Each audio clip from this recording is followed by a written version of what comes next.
안녕하십니까. YTN 라디오 황보선의 출발새 아침 황보선입니다. 자, 서울의 벚꽃이 관측 100년 역사에서 가장 일찍 꽃피었습니다. 기상청 벚꽃 표준목, 이게 서울 종로구 송월동에 있는데 그저께 24일에 개화한 것인데 지난해보다 사흘 빠르고요. 평년보다 무려 17일 이릅니다.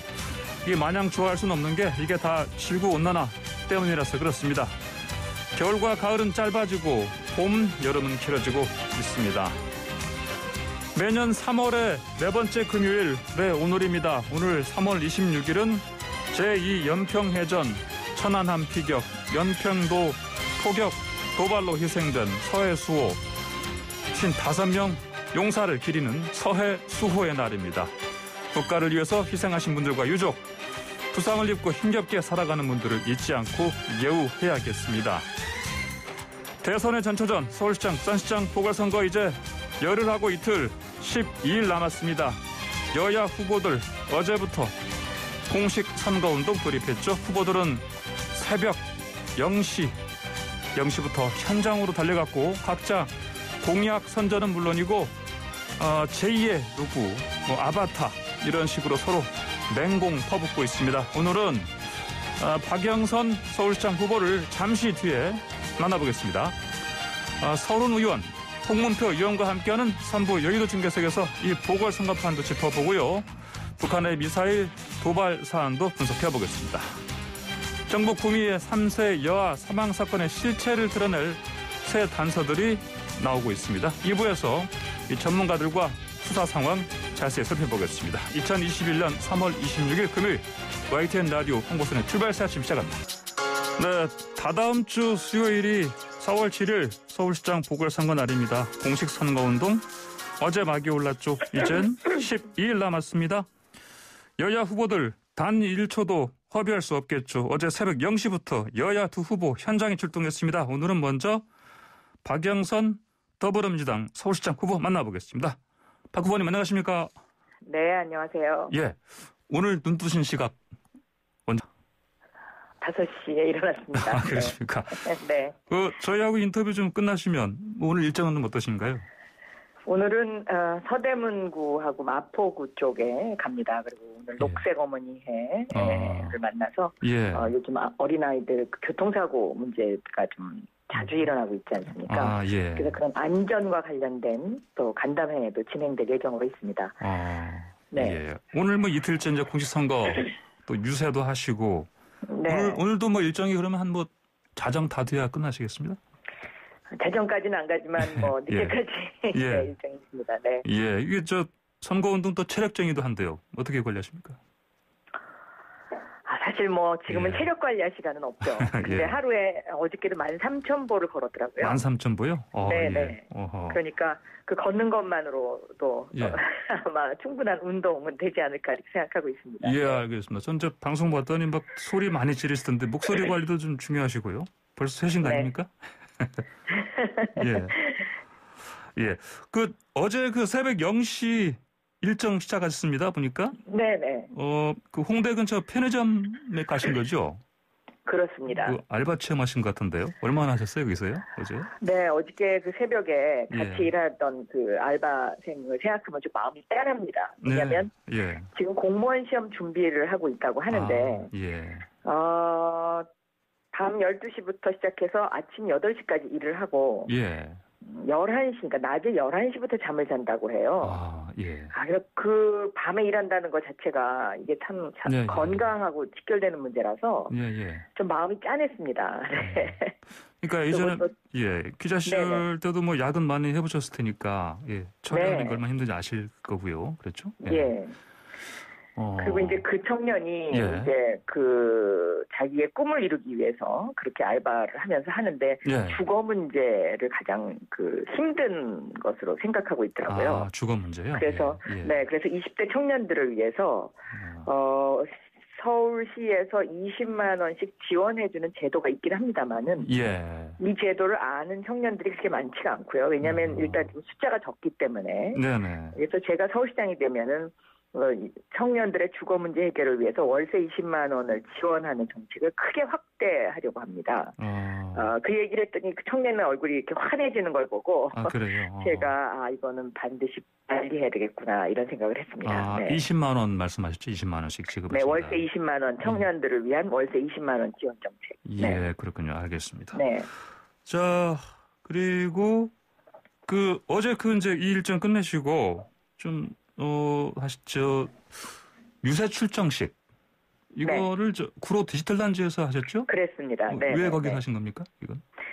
구로 디지털 단지, 구로가 저의 정치적 고향이기도 하고요. 예. 또 구로 디지털 단지는 4차 산업혁명의 심장과 같은 곳입니다. 예. 그곳에서 이제 하루에 근무하는 그 젊은이들이 한 25만 명 정도 있는데요. 예. 그곳이 이제 그 의료 장비, 또 캐리커처 이런 부분들의 집적지이기도 합니다. 예. 그래서 지난 1년 동안 대한민국이 OECD 국가 가운데 경제 성장률 1위를 기록을 했는데 예. 그런 경제 성장률 1위를 기록한 하나의 그 좋은 그 모범 사례가 되는 곳이기도 하기 때문에 예. 저는 상징적 의미로 지금 디지털 경제로의 대전환의 서울의 미래 100년을 하기 위해서 그곳에서 출정식을 했습니다. 네. 예. 어제 그 중앙선관위 공약도 제출하지 않으셨습니까, 혹시? 그렇습니다. 네네. 그 설명 좀 간단하게 몇 개 해주시죠, 그러면. 저는 이 서울의 미래가 디지털 플러스 그린, 그러니까 녹색, 여기 두 곳의 방점이 찍혀야 앞으로 도시의 경쟁력이 지속될 수 있다 이렇게 생각을 하고 있습니다. 예. 네. 그래서 이제 제가 하는 그 공약의 대부분이 혁신과 녹색에 이제 주로 방점이 찍혀 있는데요. 예. 혁신을 위해서는 서울시 대전환이 필요하고요. 그리고 녹색 공약을 위해서는 21분 도시 수직 정원 이것이 필요하다. 네네. 이렇게 말씀드릴 수 있고요. 예. 저는 그러면서 우리 서울 시민들이 내 집이 없는 시민들이 두 사람 중에 한 사람입니다. 약 50% 정도 되거든요. 예. 그래서 내 집 마련의 그 꿈을 앞당기는 시장이 되겠다라는 것이 가장 중요한 공약인데요. 평당 1,000만 원의 반값 아파트로 내 집 없는 서름을 빨리 씻어드리겠다.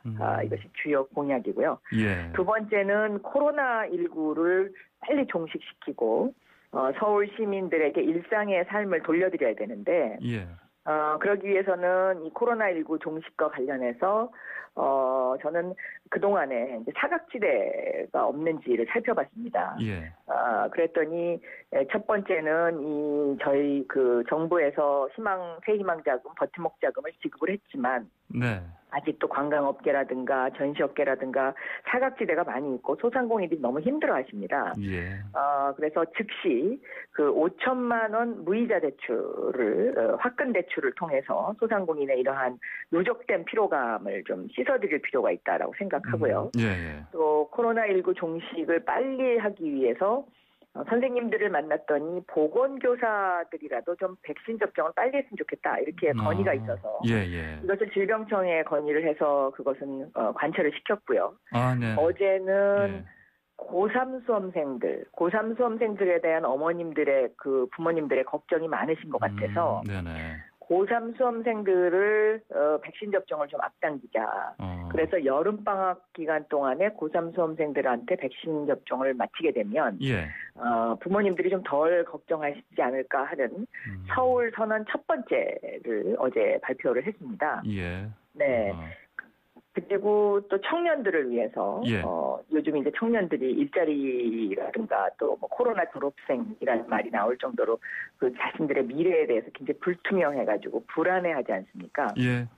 반면에 또 창업을 하는 청년들이 많습니다. 그래서 이렇게 창업을 하는 청년들을 위해서는 청년 출발 자산 5천만 원을 19세부터 29세 사이에 지원을 해드리고 원금만 30세부터 40세까지 갚는 그러한 공약들이 주요한 공약이고요. 한 가지를 더 붙인다고 하면 유치원 무상급식입니다. 유치원 무상급식은 지금 초중고등학교가 다 급식을 하고 있는데 유치원이 안 되고 있거든요. 그래서 특히 이제 워킹맘들이 걱정이 많아요. 유치원에 보내는. 그래서 유치원 무상급식을 즉시 하겠다. 이것이 또 저의 주요 공약이기도 합니다. 네. 예. 알겠습니다. 네. 자, 그런데 박영선 후보님 여론조사 좀 추세 좀 보고 계시지 않습니까? 네네. 지금 봐서는 격차가 좀 많이 나 보인다 보니까 오세훈 후보와 역전 좀 가능한 걸로 보십니까? 가능합니다. 하루에 2%씩 따박따박 올릴 자신이 있습니다. 하루에 2%씩이요? 네.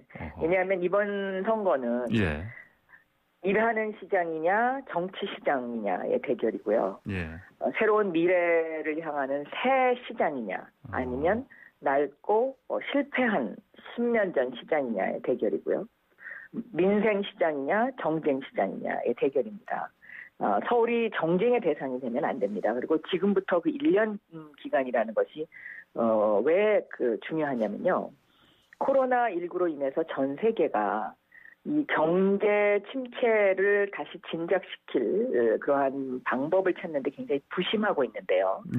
그 방법으로 도시의 변화를 통해서 방법을 찾는 것들을 선진국들이 지금 기획하고 있습니다. 예를 들어서 파리 같은 경우에는 15분 도시 파리가 바로 그것입니다. 그래서 생태 도시, 건강한 도시로 태어나겠다라는 것이고요. 올 11월 달에 있을 뉴욕 시장 선거에서도 15분 도시 뉴욕이 등장했습니다. 이런 것처럼 저는 21분 도시 서울을 통해서 21분 안에 병원이, 도서관이, 산책길이, 쇼핑, 여가를 즐길 곳이, 미술관이 이렇게 있는 도시를 만들게 되면 저는 미세먼지 오늘 아침에 보니까 미세먼지가 굉장히 심하던데요. 미세먼지 없는 서울, 탄소 배출 없는 서울로 건강한 도시를 만드는 이러한 미래 백년의 서울의 모습을 좌표를 이번에 정확하게 찍어야 서울의 경쟁력이 지속될 수 있습니다. 네. 알겠습니다. 자, 지금 오서방이라고요. 그러니까 50대 서남권 방향 유권자들 이 사람들 서울시장 선거 당락을 판가름할 부동층이다 이렇게 저희 여론조사 분석하시는 분이 얘기하시던데 혹시 이쪽 50대 서울 서남권 유권자들 공략할 전략 따로 있으십니까? 50대가 이제 주로 자영업을 하시는 분들이 많습니다. 그래서 자영업을 하시는 분들을 가장 잘 이해하는 후보가 박영선입니다. 제가 중소벤처기업부 장관 하면서 이 50대를 보니까 50대에 또 제2의 창업을 하시는 분들이 굉장히 많고요. 40대에 창업해서 50대에 성공하시는 분들도 상당히 많이 있습니다. 또 자영업을 하시면서 여러 가지 어려움을 겪으시는 분들이 많이 있는데 저는 이런 분들을 위해서 서울시가 제2의 인생을 만드는 그런 어떤 창업을 할 때는 같이 그런 지원책을 아주 강하게 그렇게 필 생각으로 있고요. 이런 50대의 고민 중에 집값 문제도 상당히 지금 많이 있으신 것 같은데요. 오늘 서울선언 2 어저께는 첫 번째를 했고요. 오늘 서울선언 2를 이따 11시 반에 집중 뉴스에서 제가 밝힐 예정으로 있습니다. 그렇습니까? 알겠습니다. 부동산과 관련된 부동산 것입니다. 관련해서요. 알겠습니다. 그리고 20, 30대 쪽에서 좀 상대방 후보에 밀린다. 이런 얘기 나오는데 이쪽에 대한 또 어떤 전략 어떠십니까? 20, 30대를 위해서는 저는 반값 아파트 정책이 굉장히 유효하다라고 보고 있고요. 이 반값 평당 1,000만 원의 반값 아파트를 하게 되면 20평 정도면 2억, 30평이면 3억이지 않습니까? 그런데 이 2억이나 3억도 20, 30대의 경우에는 부담이 되는 경우가 많이 있죠. 자기가 집을 사기 위해서는. 그러겠죠. 그래서 이런 20, 30대를 위해서는 토지 임대부 방식 플러스 지분 적립형으로 해서 집값의 10%만 먼저 내고 집을 사는 것입니다. 그리고 해마다 조금씩 자기의 목돈이 마련되는 만큼 자기 집을 마련하는 그 정책이 20, 30대를 위한 저의 정책 중에 하나입니다. 알겠습니다. 박영선 후보님 이제 상대방 후보 얘기 좀 하겠습니다. 박 후보께서 오세훈 후보들은 이명박 시즌 2가 되는 거다. 경제 민주주의가 후퇴한다. 이런 얘기 하시던데 어떤 점 때문에 이렇게 말씀하시는 겁니까? 이건. 20, 오세훈 후보는 10년 전에 그 아이들의 무상급식 문제로 서울 시민으로부터 사실상 퇴출당한 서울시장이죠. 그 당시에 이제 아이들의 그 밥그릇을 차별을 하겠다고 해서 서울시장 직을 걸었다가 사퇴를 했는데요. 예. 저는 이러한 그 오 후보의 낡은 가치관, 이것이 지금도 변함이 없더라고요. 예. 예를 들면 유치원 무상급식 공약에 대해서 오 후보가 반대를 지금 하고 있고요.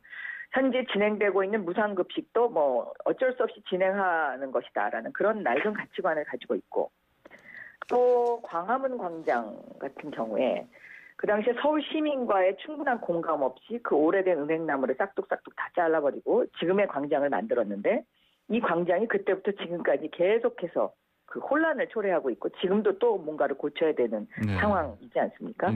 세빛둥둥섬 역시 그렇습니다. 그래서 저는 이것은 그 정말 그 낡은 사고에 의한 실패한 시장이다라고 말씀을 드리고요. 예. 또 TBS 방송 지원 중단 문제도요. 저는 이것은 서울시장이 할 수 있는 일이 아니거든요. TBS요?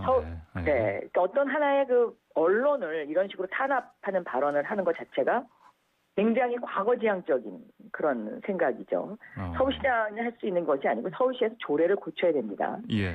또 어제는 그 상계동, 목동 일주일 만에 안전진단을 착수하겠다, 뭐 이런 이제 발언을 한 것을 제가 기사에서 봤는데요. 예. 실질적으로 이제 예를 들면 목동 같은 경우에는 이 안전진단이 거의 지금 6차 같은 경우에는 거의 다 끝났습니다.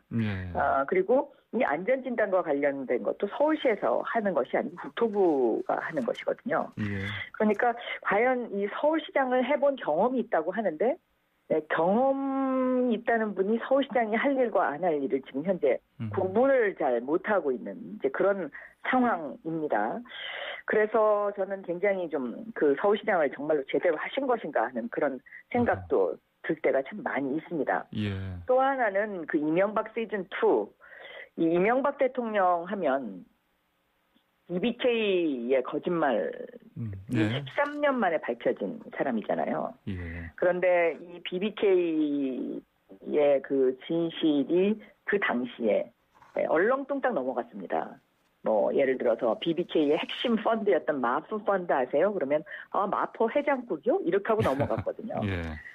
근데 지금 이 내곡동 문제가 그렇습니다. 내곡동 문제는 몰랐다고 하는데 이 몰랐다는 세 가지의 거짓말이 다 거짓말로 드러나는 상황입니다. 예를 들면 위치를 몰랐다, 또 국장 전결이다, 노무현 대통령 시절에 한 것이다. 이거 세 가지가 다 아닙니다. 근데 특히 국장 전결 문제는 제가 장관을 해봐서 그 상황을 아는데 대부분 정부에서 정책하는 정책이 국회에서 예산이 이미 통과되고 또 법은 국회에서 만드는 것이기 때문에 국장 정결로 끝납니다. 장관이나 시장은 인사 문제를 결재를 하는데요. 이 그린벨트와 관련된 부분은 시행령에 보면 반드시 시장을 정유하도록 되어 있습니다. 그런데 이거를 몰랐다고 하는 것은 거짓말이고요. 그린벨트와 같은 이 중요한 문제는 청와대까지 보고가 됩니다. 그래서 이 부분에 관해서는 분명한 오세훈 후보의 입장 표명이 있어야 되지 않을까, 저는 그렇게 생각을 하고 있습니다. 예, 박영선 후보님 말씀을 좀 더 듣고 싶은데 또 저 시간 제한이 있어서요. 네. 끝으로 이제 나머지 이제 선거운동 기간 유권자들한테 어떤 각오로 임하시겠다 말씀해 주십시오. 이번 선거는 100년 전에 마차에서 자동차로 변환하던 시대만큼이나 큰 대변화를 예고하는 매우 중요한 시기의 전환 시기입니다. 그래서 서울시 대전환을 어떤 방법으로 우리가 해야 될지에 대한 미래의 좌표를 찍는 선거이고요. 서울이 지난 1년 동안 코로나라는 어려운 상황 속에서도 글로벌 혁신도시 1위를 기록을 했는데요.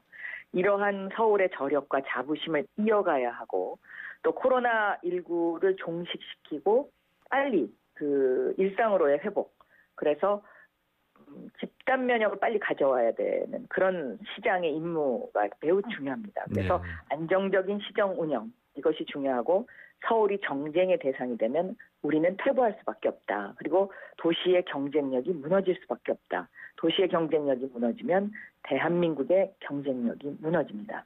그래서 이번에는 정말 일 잘하는 후보 박경선을 꼭 뽑아주십사 간곡히 말씀드립니다. 네, 알겠습니다. 오늘 말씀 여기까지 듣겠습니다. 감사합니다. 네, 감사합니다. 네, 지금까지 박경선 더불어민주당 서울시장 후보였습니다. 네, 황보선의 출발사 아침 1부 마칩니다. 방금 그 박영선 후보와 인터뷰 중에 잠깐 언급했던 여론조사는요. 지난 24일 오마이뉴스가 여론조사기관 리얼미터에 의뢰해서 서울시민 만 18세 이상 806명 대상으로 조사한 것이고요. 자세한 내용은 중앙선거여론조사심의위원회 홈페이지를 참고하시면 됩니다. 잠시 뒤 2부에 뵙겠습니다. 황보선의 출발사 아침 2부 시작합니다. 자, 이번 코너는 사건, 그건 이렇습니다. 코너입니다. 자, 살펴볼 사건은 밀궁에 빠진 구미 3세 여아 사건 이겁니다. 그 경찰이 유전자 검사에서 친모로 밝혀진 석씨 산부인과 진료 기록 찾고 있는데 그 석씨가 출산을 앞둔 시기에 그 셀프 출산 이 단어를 한두 번도 아니고요. 여러 번 검색한 것이 밝혀졌고 그 석씨의 카카오톡 메시지 일부도 공개했습니다. 자, 하지만 여전히 의혹이 풀리지 않는 게 참 많습니다. 자, 박성배 변호사 그리고 승재현 한국형사정책연구원 연구위원과 자세히 알아보겠습니다. 먼저 박성배 변호사님 안녕하십니까? 안녕하세요. 예, 그리고 자 승재현 의원님 안녕하십니까? 네, 안녕하십니까? 예, 자 먼저 그 친모 석 씨와 딸 김 씨 이 두 사람이 주고받은 메시지 일부 공개됐는데 보니까 그 석 씨가 숨진 아이 이름을 언급하면서 눈썹을 빼고는 둘째가 첫째를 닮았다. 이런 얘기를 했습니다. 보니까. 이게 무슨 얘기입니까, 이게? 먼저 승재현 의원님. 예. 예. 저도 그 문자를 보고 되게 놀랐어요. 사실 저희가 알고 있기로는 석 씨와 김 씨가 사이가 굉장히 좋지 않아서 사실 아이가 6개월 동안 그렇게 방치되어 있음에도 불구하고 상호간에 왕래가 없었다 이렇게 알고 있었는데 혹시 그 시청자들께서 이 그 카톡 메시지를 보셨는지 모르겠지만 저는 그 카톡 메시지 옆에 있는 엄마라는 사람에게 앞뒤로 하트를 빨간색으로 2개씩 이렇게 만들어 놓고 그러면 과연 두 사람이 정말로 대면한 사이였나? 그리고 저번 주에 말씀을 드렸다시피 그 아이가 이제 사망한 사실을 발견하고도 그 딸에게 뭐 저번에 이제 말씀드렸지만 치울게라는 이야기를 하는 과정들이 바라보면 지금 우리가 알고 있는 김 씨와 석 씨는 그렇게 대면한 사이가 절대로 아니었다. 굉장히 좀 우리가 생각하는 것보다는 더 친밀한 관계였고 사실 우리가 지금 드러나고 있는 객관적인 증거를 말씀을 드리면 지금 눈썹 빼고 다 닮았다는 거는 아버지가 다를 수 있는 상황이거든요. 그런데 그런 상황을 알면서도 이런 형식으로 이야기를 하는 걸 보고 경찰이 제일 처음에 굉장히 알 수 없는 가족의 관계가 있을 수 있다라는 약간 좀 모호한 이야기를 했는 게 지금은 좀 퍼즐이 맞추어지는 듯한 느낌. 그래서 어떻게 보면 뭐 어제 나와 있는 또 일부 언론의 단독 기사를 종합적으로 판단하면 결코 석 씨와 김 씨는 대면한 사이가 아니고 굉장히 이 범죄에 같이 적극적으로 가담한 정황은 분명히 보인다. 이렇게 말씀드리겠습니다. 자, 박성현 변호사님 의견 어떻습니까? 여기서 첫째는 사망한 아이를 가리키고 둘째는 김 씨가 재혼 후 낳은 아이를 가리키죠. 그렇죠. 이 사건에서 김 씨의 공범 가능성도 중요한 쟁점 중에 하나입니다. 물론 사라진 아이의 행방을 찾고 석 씨의 약취 혐의를 입증한 이후에 김 씨의 공범 가능성을 더 들여다봐야 되겠습니다만 이 메시지 내용으로 볼 때는 김 씨가 자신의 아이임을 인지하고 있었지 별달리 석 씨의 아이로 인지하고 있지는 않았던 것으로 보이긴 해요. 즉 숨진 3세 여아를 자신의 첫째, 즉 자신의 딸로 인지하고 있음을 추정할 만한 메시지 내용이긴 합니다. 그렇지만 그럼에도 불구하고 공범 가능성은 남아 있습니다.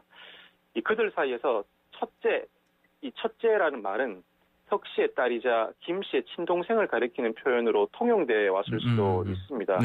이렇게 본다면 이 표현 자체가 다소 섬뜩하게 느껴지기도 하는데 그렇다고 하면 이 사라진 아이에 대해서는 바꿔치기 공모가 이루어졌을 가능성이 상당히 높고 예. 숨진 3세 여아에 대해서는 살인과 아동 학대에 대해서도 공모가 이루어졌을 가능성이 상당히 높습니다. 왜냐하면 예. 석 씨가 단순히 딸 김 씨에게 자신의 아이를 맡겨두고 방치해둔 것이 아니라 긴밀하게 의사 연락을 주고받았다고 하면 범행 전반에 대해서 두 사람이 공모했다고 평가할 여지가 충분히 있기 때문입니다. 네네. 공모 쪽으로 지금 더 수사 방향을 좀 확대하는 그래야 되는 그런 좀 정황들이 나오고 있네요. 그러니까 그러면 네네. 이런 메시지 대화 공개된 거 보니까 석 씨 핸드폰에서 단서가 될 만한 게 더 있지 않겠습니까? 어떻게 보십니까? 예. 뭐 석 씨 핸드폰 내용을 저희들이 이제 수사를 담당하는 경찰도 아니고 검찰이 아니라서 예. 사실 그 내용을 추정하는 것 자체도 사실 조심스러운 부분이 분명히 있어요. 예. 하지만 경찰이 이야기를 했다시피 지금 뭐 PC, 그러니까 석 씨가 가지고 있는 PC도 지금 포렌식을 해서 거기서 나와 있는 뭐 셀프 출산 준비 이런 이야기도 나왔고 저번에 말씀드렸다시피 여기서 내가 치울 게 앞뒤에 문맥도 분명히 나와 있다라고 생각을 한다면 제가 봤을 때 경찰은 뭐 그런 어떤 유의미한 내용에 대해서는 분명히 알고 있을 것이다. 다만 우리가 이제 수사 준칙상 그거를 알려지지 않는 부분들이 있기 때문에 그 부분에 대해서는 사실 석 씨 휴대폰은 뭐 지금 3년 전에 거는 다 이제 그 분실하고 잃어버려서 없다고 얘기하지만 김 씨 휴대폰은 그런 이야기가 안 나오잖아요. 3년 전에 있는 휴대폰도 있을 수 있고 그리고 최근에 왔다 갔다 하면서 그 통화를 했거나 아니면 석 씨와 문자를 나누었는 부분이 분명히 있어서 그런 부분을 조금 더 경찰이 적극적으로 확인을 한다면 이 사건의 실체는 좀 드러나지 않을까. 지금 석 씨는 이제 구속 기간이 이제 연장이 되어서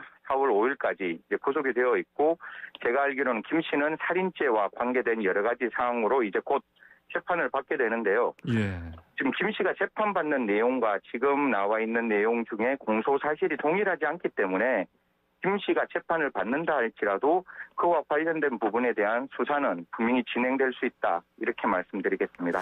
예. 그리고 이 메시지 같은 게 말씀입니다. 그 사실 디지털 포렌식 통해서 그 핸드폰 자체 물리적으로 그 안에서 어떤 찾아낼 수 있는 것도 있지만 그 통신사의 서버에 보관되어 있는 메시지들이 있지 않습니까? 이런 쪽으로 사실 수사를 해보면 더 나오는 게 있지 않을까요? 근데 그 통신사에서는 아마 그 메시지를 가지고 있는 시간이 휴대폰보다는 분명히 적을 거예요. 기간이 짧을 거예요. 그래서 우리가 뭘 생각하는가 하면 통신사 기록은 없더라도 이 휴대폰을 가지고 있으면 3년 전 휴대폰 안에 들어있는 통신 기록 정보와 그 안에 들어있는 문자는 확인할 수 있어서 이름전 때문에 우리가 통신비밀보호법이라든가 뭐 전기사업법이라든가 그다음에 정보통신망법 이런 데에서 이러한 정보를 반드시 일정 기간 그 통신회사에서 가지고 있도록 만들었지만 사실 또 한편으로는 우리 휴대폰에 가지고 있는 기록보다는 분명히 그 기간은 짧을 것이다 라는 말씀을 드리겠습니다. 그런데 이 사건이 3년 전의 사건이기 때문에 얼마만큼 많은 기록이 통신사에 있을지는 그거는 뭐 경찰에서 좀 적극적으로 확인을 하면 되지 않을까라고 생각합니다. 예, 그렇군요. 아까 방금 말씀하신 것처럼 이 석 씨 그 PC 포렌식 해보니까 셀프 출산 검색을 이게 여러 번 한 걸로 나옵니다. 박성민 변호사님. 네네. 왜 이렇게 했을까? 이건 당연히 이거는 출산을 전제로 한 거 아니겠습니까? 아무래도. 그렇다고 볼 수 있습니다. 셀프 출산은 홀로 출산 또는 의사 등 전문가의 도움 없이 출산한다는 의미인데 요즘 굳이 의사 등 전문가의 도움 없이 홀로 출산할 이유를 쉽게 찾기가 어렵습니다. 현재 석 씨는 자신이 셀프 출산을 검색한 이유에 대해서 침묵을 지키고 있습니다. DNA 검사 결과 등 자신에게 불리한 사실에 대해서는 항변하거나 셀프 출산 등 적절히 답변하기 어려운 사안에 대해서는 침묵을 유지하고 있는 것으로 보이는데 무엇보다도 비슷한 시기에 딸이 출산을 앞두고 있었기 때문에 검색했던 것 아니냐는 지적도 나오고 있습니다만 딸은 이미 병원 진료 기록이 존재합니다. 즉 병원에서 출산을 예정에 두고 있었기 때문에 딸을 위해 굳이 셀프 출산이라는 검색어를 검색할 이유도 없었던 것으로 보여요. 그렇다면 셀프 출산을 검색했다는 것 자체가 누구에게도 자신의 출산 사실을 밝힐 수 없는 중대한 사정이 있었다는 점을 강력하게 추정할 수가 있습니다. 그리고 일단 석 씨가 출산을 한 것으로 추정하고 있는 2018년 1월부터 3월까지 평소 입었던 옷보다 큰 옷을 입었다는 점, 그리고 출산 이후에 온라인으로 육아용품을 다소 주문했다는 점도 석 씨가 자신이 직접 출산했다는 사실을 뒷받침하는 중대한 정황이긴 합니다. 그렇지만 이 중에서 육아용품을 다소 주문했다는 사정은 딸 김 씨도 비슷한 시기에 출산을 했기 때문에 아직은 결정적인 증거가 되지는 못합니다. 그렇지만 향후에 사라진 아이의 행방을 발견하고 바꿔치기의 정황을 확인한다면 이때는 이와 같은 정황들이 석 씨의 혐의를 입증할 만한 중대한 자료로 사용될 수가 있습니다. 여기에 제가 조금 한마디만 더 보태드리면 사실 석 씨라는 분이 나이가 그렇게 적은 나이는 아니에요. 출산을 기준으로 보면 48살이죠. 그러면 그런 상황에서 과연 셀프 출산이라는 걸 이제 검색을 했다 할지라도 스스로 정말 혼자 셀프 출산하기에는 여러모로 좀 부적절한 부분이 있다. 저도 이제 산부인과 의사 선생님들하고 많이 말씀을 나누어 봤는데 그래서 이 과정에서 공모한 사람이 있지 않을까. 즉 셀프 출산은 하되 그거를 도와줄 수 있는 주위에 있는 여러 사람들이 있었지 않았을까. 그 부분도 좀 열어놓고 공모 관계를 조금 살펴봐야 한다. 이런 말씀 드리겠습니다. 그러니까 그래서 경찰에서 지금 보니까 그 주변인 셀프 출산 관련해서 혹시 도왔을 법한 주변인 쪽으로 지금 어쨌든 그 수사망을 확대한다는 얘기는 들었는데. 네, 알겠습니다. 이 관련해서요, 지금 광고 잠깐 듣고요. 8시 다시 돌아와서 두 분과 이 사건도 자세히 살펴보도록 하겠습니다. 네, 황보선의 출발새 아침 방금 2부에서 그 승재현 한국형사정책연구원 연구원 그리고 박성배 변호사와 함께 구미 3세 여아 사망 수사 관련 소식 알아봤는데요. 잠시 뒤에 3부에서 더 자세히 짚어보도록 하겠습니다. 그 방송 들으시면서 의견 주실 분들은요.